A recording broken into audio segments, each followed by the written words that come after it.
बहुत स्वागत है सारे विद्यार्थियों का। अमरजीत सिंह जी साडे नाल मौजूद ने ब्रॉडवे इमिग्रेशन सर्विसिज तो। मेजर 3 कारण करके कनेडा तो रिफ्यूज़ल आ रहे हैं। हालांकि पहला भी वीडियो ये बनाई सी अमरजीत जी ने, पर एक बार फिर वो स्पैसिफिक इन्फॉर्मेशन अपडेट है। 3 रीजन ने जिहदे करके रिफ्यूज़ल आ रहे हैं। किहड़े 3 रीजन ने पूरे विस्तार नाल अमरजीत जी सानू समझाओ। बच्चों का सवाल कल के लाइव सेशन में था कि रिजल्ट्स कैसे आ रहे हैं, किन रीजंस के कारण फाइल रिफ्यूज हो रही है, उन रीजंस के क्या सोल्यूशन हो सकते हैं।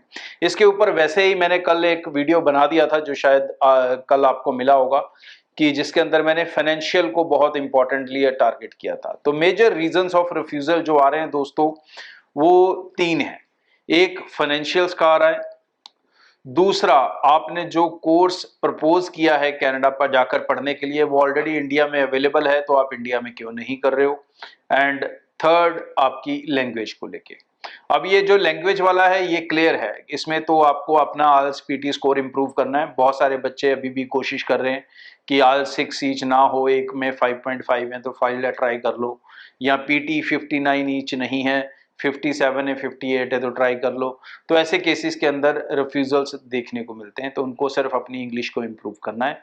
और जो उन्होंने फाइल नहीं लगाई उन्हें मेरी एडवाइस है भाई कम स्कोर के साथ मत लगाओ, सक्सेस रेट बहुत कम है। दूसरा जो इंपॉर्टेंट पार्ट है कि फाइनेंशियल्स का, जिसके ऊपर मैंने कल एक डिटेल वीडियो आपको बनाकर दे दिया हुआ है, तो बेहतर है अगर आप वो वीडियो को सुने, क्योंकि अगर मैं वही कंटेंट यहां बोलूंगा तो वीडियो बहुत ज्यादा लंबा हो जाएगा। तो अपने फाइनेंशियल्स के ऊपर डेफिनेटली आपको बहुत काम करना पड़ेगा।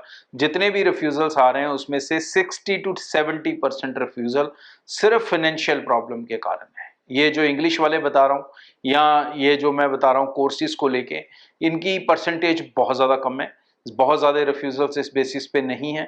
लेकिन फाइनेंशियल्स को लेके हर दूसरा रिफ्यूजल है, 50% से ज्यादा रिफ्यूजल फाइनेंशियल रीजन से आ रहे हैं, जिसके ऊपर मैंने कल डिटेल वीडियो बनाया। लास्टली जो कोर्सेज को लेके ये एक बड़ा इशू आ रहा है कि आपने जो कोर्स वहां पर प्रपोज किया है कनाडा में, जिसके लिए आप पढ़ने जाना चाहते हो, वो इंडिया में अवेलेबल है।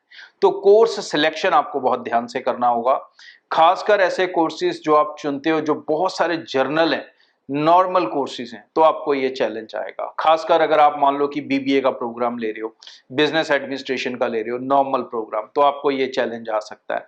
उसकी जगह अगर वो आप वही बीबीए प्रोजेक्ट मैनेजमेंट में लोगे तो आपको प्रॉब्लम नहीं दिखेगी।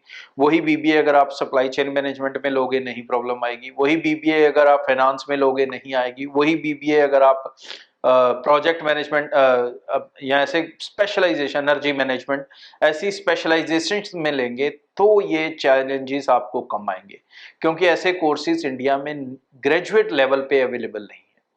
ग्रेजुएट लेवल पे स्पेशलाइजेशंस वाले कोर्सेज बहुत कम है।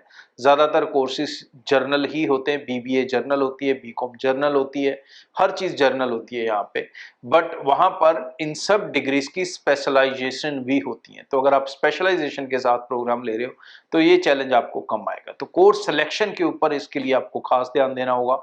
दूसरी इंपॉर्टेंट चीज़, अगर आपको ऐसा कोर्स नहीं भी मिल पा रहा किसी भी कारण, तो अपने जो एसओपीस बना रहे हो उसके अंदर ये पॉइंट की जस्टिफिकेशन ऑलरेडी डालो कि आप अपनी यूजी या अंडर ग्रेजुएट या मास्टर्स आप कनाडा में क्यों कर रहे हो, इंडिया क्यों नहीं कर रहे हो, अपनी कंट्री में क्यों नहीं कर रहे हो।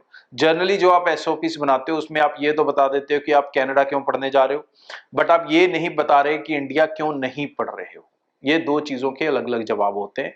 बट इसी पैराग्राफ के अंदर आप अगर इस पार्ट को कवर कर देंगे कि आपने इंडिया की जगह कनाडा को क्यों चुना यही डिग्री करने के लिए, तो ये क्वेश्चन या ये रिफ्यूजल आने की जो प्रोबेबिलिटी है वो ना के बराबर हो जाएगी। इसके अंदर सबसे ज्यादा इंपॉर्टेंट और बड़ा रोल आपकी स्टेटमेंट ऑफ पर्पस का रहेगा। कनाडा में रिजल्ट्स का ट्रेंड पहले से बहुत ज्यादा पॉजिटिव दिखने लगा है, पॉजिटिव आने लगा है। सो निश्चिंत बेफिक्र होकर अच्छे प्रोफाइल्स वाले बच्चे मोस्ट वेलकम है, वो अपनी फाइल्स को कनाडा स्टडी वीजा के लिए प्रोसीड कर सकते हैं। लेकिन अच्छी तैयारी के साथ, अच्छे फाइनेंशियल्स के साथ, अच्छे एकेडमिक और अच्छे कोर्सेज में जाने के लिए करेंगे तो आपको रिजल्ट्स 100% पॉजिटिव मिल सकते हैं। सो बहुत बहुत धन्यवाद जी। साडे अज दे एक्सपर्ट ने बड़े चंगे तरह नाल सारियां गल्लां दा विस्तार समझाया है।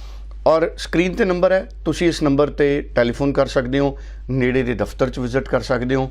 आखिरी फैसला पूरी तसल्ली होने तो बाद करो। कोई भी कन्फ्यूजन है उन्होंने दूर करने तो बाद आखिरी फैसला करो। Thank you so much.